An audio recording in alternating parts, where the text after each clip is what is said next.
दोस्तों नमस्कार, मैं संजय मग्गू और मौजूद है देश रोजाना के डिजिटल मीडिया प्लेटफॉर्म पर। आपसे बात करने चला हूं एक ऐसी राजनीतिक मुद्दे को लेकर कि जो इस समय सर उठाए हुए है। मुद्दा है ओबीसी, यानी कि ओबीसी आरक्षण की बात चल रही है, जातीय जनगणना की बात चल रही है और ये बात चल रही है कि ओबीसी समुदाय को किस प्रकार से आगे बढ़ाया जाए। शुरू वहां से हुई कि जब बिहार के विधानसभा के अंदर नीतीश कुमार ने करवा दी जातीय जनगणना।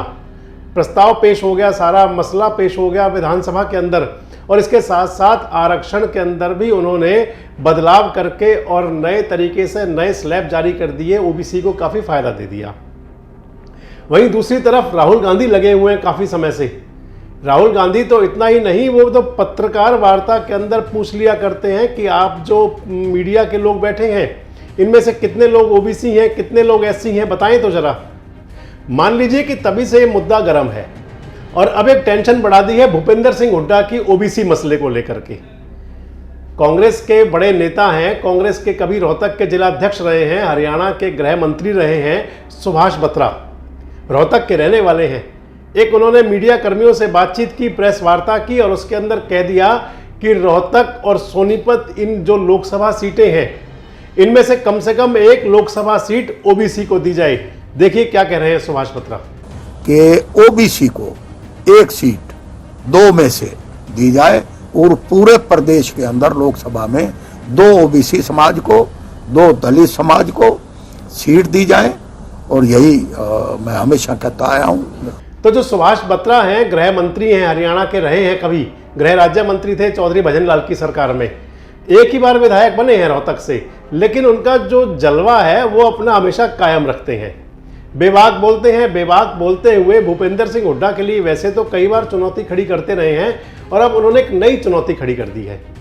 कह दिया है कि ओबीसी को कम से कम 2 सीट दी जानी चाहिए लोकसभा की, एससी को 2 सीट दी जानी चाहिए, तो एससी को तो 2 सीट मिलती हैं। हरियाणा के अंदर 10 लोकसभा की सीटें हैं जिनमें से 2 रिजर्व हैं दलित समाज के लिए। एससी जो रिजर्व सीटें हैं सिरसा और अंबाला, यानी कि वहां से लड़ते ही एससी हैं, तो वो मसला तो खत्म हो गया।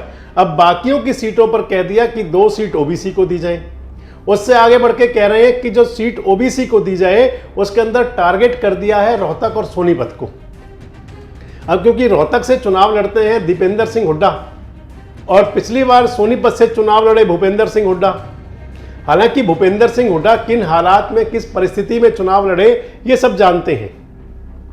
भूपेंद्र सिंह हुड्डा कोई मन से तो चुनाव लड़े नहीं थे, लेकिन सुभाष बत्रा जरूर टेंशन दे रहे हैं भूपेंद्र सिंह हुड्डा को। और वैसे टेंशन कोई पहली बार नहीं दे रहे, कई बार टेंशन दे चुके हैं, बात बात पे टेंशन दिया करते हैं रोहतक की।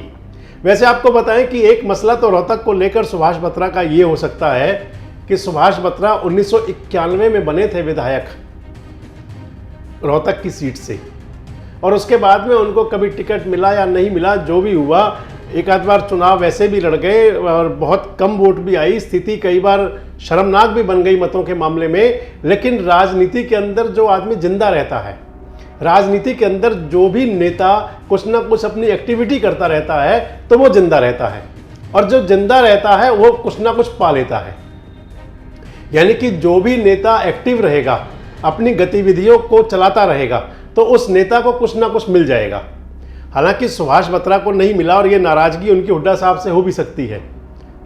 रोहतक के अंदर अगर 3 बड़े बत्रा नेता माने जाते हैं, एक सुभाष बत्रा हैं, पूर्व के मंत्री रहे हैं, पूर्व के एमएलए रहे हैं। एक शादीलाल बत्रा हैं, हुड्डा साहब के बहुत नज़दीक रहे हैं, रोहतक के विधायक रहे हैं, राज्यसभा के सदस्य भी बने और बहुत नज़दीक माने जाते हैं भूपेंद्र सिंह हुड्डा के। और एक आजकल विधायक हैं वहां से रोहतक विधानसभा से। तो 3 बत्रा नेता बड़े हैं और 2 बत्रा नेता तो हुड्डा साहब के नजदीक हैं, यानी कि जो रोहतक के विधायक और वहां से दूसरे जो राज्यसभा के पूर्व सदस्य हैं, और तीसरे बत्रा है सुभाष बत्रा, जिनकी कांग्रेस के अंदर अगर ये मान लें कि हुड्डा साहब ने दाल नहीं गलने दी तो ये भी बड़ी बात नहीं है। अब क्योंकि हुड्डा साहब ने उनकी दाल नहीं गलने दी तो फिर वो हुड्डा साहब की कैसे गलने दें, और इसलिए अब उन्होंने, क्योंकि ओबीसी का मुद्दा पूरे जोरों पर है, पूरे शबाब पर है, गर्मी पर है ओबीसी का मुद्दा, तो उठा दिया सुभाष बत्रा ने ओबीसी के मुद्दे को और कह दिया कि रोहतक और सोनीपत की जो लोकसभा सीटें हैं वो ओबीसी को दी जाए। वैसे मैंने आपको पहले ही कह दिया कि ओबीसी का जो मसला पूरे देश के अंदर इस समय पूरे उफान पर है। ओबीसी के नाम पर पूरी राजनीति हो रही है। और इसी बात को उठा लिया क्योंकि राहुल गांधी का ये मुद्दा है और राहुल गांधी के नज़दीक, उनके राहुल गांधी के पास अपनी बात पहुंचाने के लिए सुभाष बत्रा ने ठीक मुद्दे को चुन लिया। वैसे आपको बताऊं कि सुभाष बत्रा लंबे समय से पंजाबी राजनीति भी कर रहे हैं। पंजाबी समाज के नाम पर उन्होंने एक मंच बनाया हुआ है और जहां तहां वो पंजाबी राजनीति भी करते हैं। और अब उन्होंने इस प्रेस कॉन्फ्रेंस में भी कहा कि भाई ओबीसी को तो दी ही जाए, पंजाबी समाज को भी दी जाए। देखिए क्या कह रहे हैं इसमें। और मैंने तो इवन एक पंजाबी के नाते पंजाबी समाज के लिए भी 2 सीटों की डिमांड की है।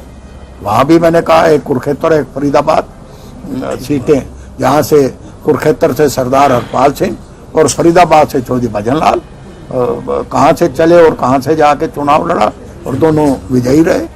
और इसलिए हमारा जो आज स्ट्रेस है कि आज ओबीसी समाज जो है, जिसमें सैनी समाज हैं, जिसमें खाती लोहार हैं, जिसमें 36 जाति के लोग हैं, कश्यप हैं, जिसमें जांगड़ा हैं, जिसमें आपके मुसलमान हैं, मोमडन्स हैं, तो सभी जातियां आज अहीर हैं।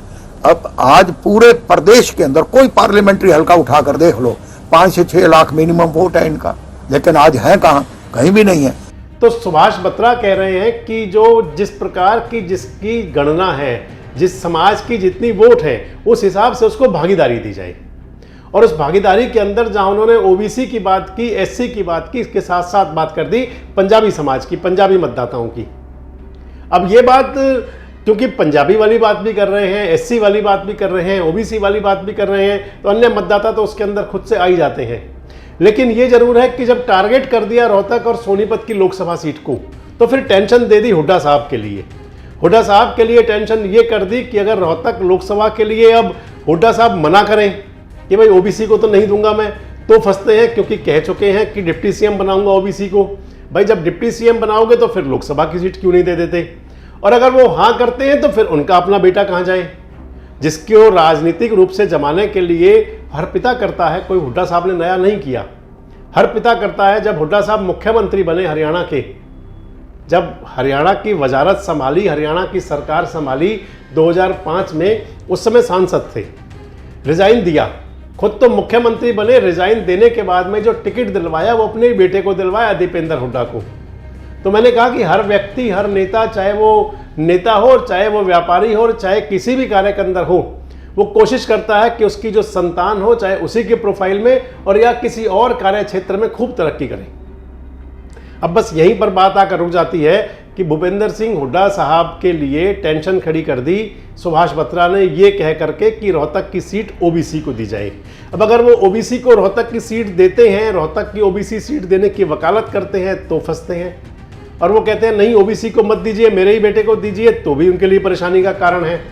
तो इसलिए मैंने कहा कि सुभाष बत्रा ने एक टेंशन खड़ी कर दी हुड्डा साहब के लिए। और तो क्या लगता है कि बत्रा साहब ने हुड्डा साहब के लिए कोई टेंशन खड़ी की, और या फिर बत्रा साहब की तरह तो नेता कुछ ना कुछ बोलते ही रह जाते हैं?